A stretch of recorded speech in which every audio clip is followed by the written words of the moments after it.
Bayangkan kalau sekarang adalah tahun 2025 dan planet kita telah benar-benar berubah. Naiknya permukaan air laut, cuaca ekstrim, dan lautan yang semakin asam hanyalah beberapa masalah yang telah dihadapi manusia selama bertahun-tahun. Namun, di salah satu kota pesisir terbesar di dunia, situasinya menjadi terlalu serius. Hari itu adalah hari yang cerah di bulan Juni ketika gempa bumi besar mengguncang kota hingga ke intinya. Tanah di bawah kaki orang-orang bergetar dan berguncang, dan bangunan-bangunan bergoyang berbahaya. Orang-orang berlarian di jalanan dengan panik, mencoba mencari tempat yang aman. Namun, begitu tanah mulai tenang, penduduk kota menyadari bahaya yang sebenarnya. Dinding air setinggi hampir 100 kaki mengalir deras ke arah kota, didorong oleh kekuatan gempa. Tsunami menghantam kota dengan kekuatan yang tak terbayangkan. Seluruh pemukiman di kota itu lenyap dan ribuan orang kehilangan nyawa. Namun disinilah menariknya. Setelah bencana tersebut, pemerintah kota menyadari mereka nggak bisa membangun kembali kota seperti semula. Mereka harus lebih siap menghadapi potensi bencana berikutnya. Maka, mereka membuat sebuah proyek yang sangat ambisius, membangun sebuah kota bawah air. Tujuannya adalah untuk menciptakan sebuah kota yang mandiri dan berkelanjutan di bawah permukaan laut yang bisa bertahan dari bencana alam apapun. Kota bawah laut ini akan ditenagai oleh energi terbarukan, menggunakan tenaga pasang surut dan panel surya bawah laut. Kota ini akan dirancang untuk tahan terhadap cuaca ekstrim dan punya sistem tanggap daruratnya sendiri. Proyek ini menarik beberapa ilmuwan, insinyur, dan arsitek terbaik di dunia. Mereka bekerja tanpa lelah untuk mendesain kota dan dengan hati-hati mempertimbangkan setiap aspek dari proyek ini. Kota bawah laut ini akan punya semua yang dimiliki oleh kota pada umumnya, mulai dari sekolah dan rumah sakit hingga toko dan restoran. Akan ada peternakan bawah laut, di mana ikan dan makhluk laut lainnya bisa tumbuh. Kota ini bahkan akan punya sistem transportasi, kapal selam canggih dan terowongan bawah laut yang menghubungkan berbagai bagian kota. Proyek ini menjadi mercusuar harapan yang bersinar bagi masyarakat.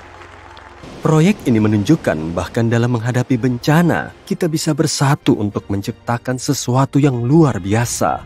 Namun seiring berjalannya waktu, proyek ini nggak lagi tampak sempurna. Biaya proyek ternyata lebih tinggi dari yang direncanakan. Ada juga kekhawatiran tentang berapa lama proyek tersebut akan bertahan. Bagaimanapun juga, lautan sangat nggak bisa diprediksi. Dan tetap saja, tim ilmuwan dan insinyur nggak pernah menyerah. Setelah bertahun-tahun melakukan uji coba, mereka akhirnya menciptakan kota bawah laut yang sempurna.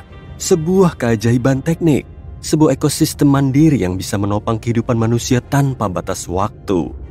Bangunan-bangunannya dibangun dari bahan yang bisa menahan tekanan yang sangat besar di dasar lautan. Dan kota itu sendiri ditenagai oleh jaringan turbin hidroelektrik yang canggih.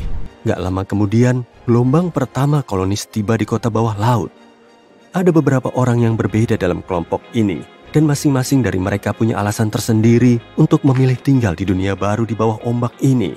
Beberapa di antaranya adalah petualang yang mencari dunia baru untuk dijelajahi. Sementara yang lain berharap untuk menghindari bencana alam yang terjadi di daratan.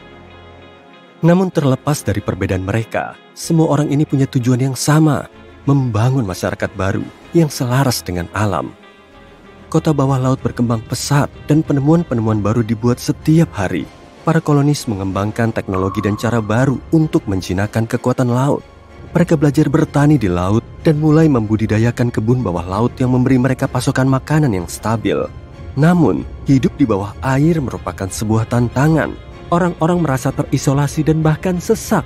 Situasi memuncak ketika sekelompok aktivis mulai memprotes rencana perluasan kota. Mereka berpendapat kota bawah laut merupakan ancaman bagi lingkungan yang seharusnya dilindungi dan para kolonis harus fokus untuk mengurangi dampaknya terhadap kehidupan bawah laut yang rapuh. Protes tersebut memicu perdebatan sengit di antara para kolonis. Beberapa dari mereka berpendapat kelangsungan hidup kota bergantung pada pertumbuhan dan perluasannya. Sementara yang lain berpendapat kota ini harus memprioritaskan perlindungan lingkungan di atas segalanya. Pada akhirnya, sebuah kompromi tercapai. Kota ini akan terus berkembang, namun prioritas utamanya adalah keberlanjutan dan sikap bertanggung jawab terhadap alam. para kolonis akan melakukan yang terbaik untuk mengurangi dampaknya terhadap lingkungan dengan menggunakan teknologi baru dan mengikuti aturan konservasi yang ketat. Dan mereka juga akan mengingat pentingnya melindungi lautan dan ekosistemnya yang rapuh. Tahun demi tahun berlalu dan kota bawah laut terus berkembang. Generasi baru kolonis lahir dan mereka tumbuh di dunia yang sama sekali berbeda dengan dunia yang dikenal nenek moyang mereka. Mereka nggak pernah melihat dunia di permukaan, tapi menghargai keindahan dan kerumitan dunia bawah laut yang mereka sebut sebagai rumah. Dan seiring berjalannya waktu, kota ini menjadi simbol harapan bagi dunia yang sedang berjuang menghadapi dampak perubahan iklim yang menghancurkan. Hal ini menunjukkan terlepas dari semua kesulitan, orang-orang bisa bersatu untuk menciptakan dunia yang lebih baik. Kota ini menjadi pengingat bahwa masa depan bisa diubah dan kita bisa membangunnya secara berkelanjutan dan selaras dengan alam.